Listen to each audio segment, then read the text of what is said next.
स्कंद पुराण के अनुसार द्वापर युग की बात है।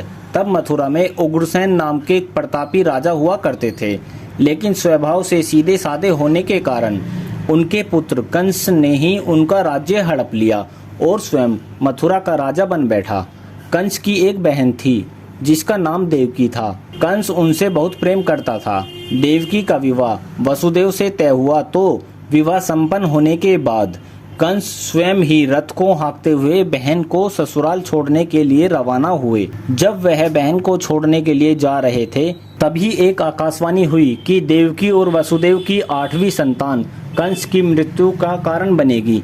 यह सुनते ही कंस क्रोधित हो गया और वह जैसे ही देवकी और वसुदेव को मारने के लिए आगे बढ़ा, तभी वसुदेव ने कहा कि वह देवकी को कोई नुकसान न पहुंचाए।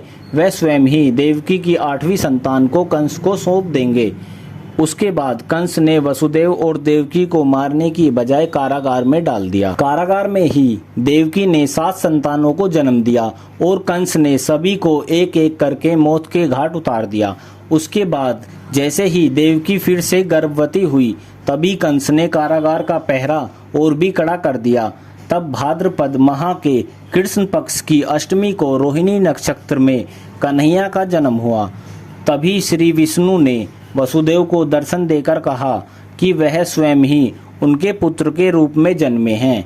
उन्होंने यह भी कहा कि वसुदेव जी उन्हें वृंदावन में अपने मित्र नंद बाबा के घर पर छोड़कर आए और यशोदा जी के गर्भ से जिस कन्या का जन्म हुआ है उसे कारागार में लेकर आए।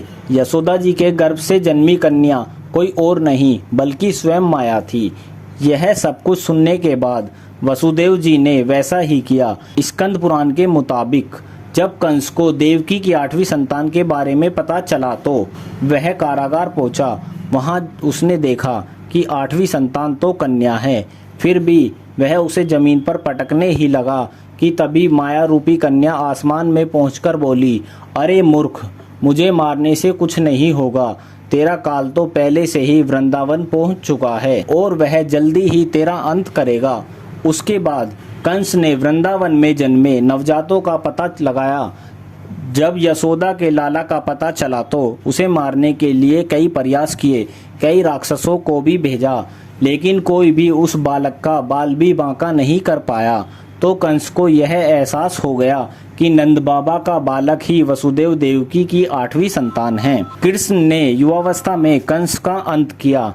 इस तरह जो भी यह कथा पढ़ता या सुनता है उसके समस्त पापों का नाश होता है। दोस्तों, आपको ये कहानी कैसी लगी?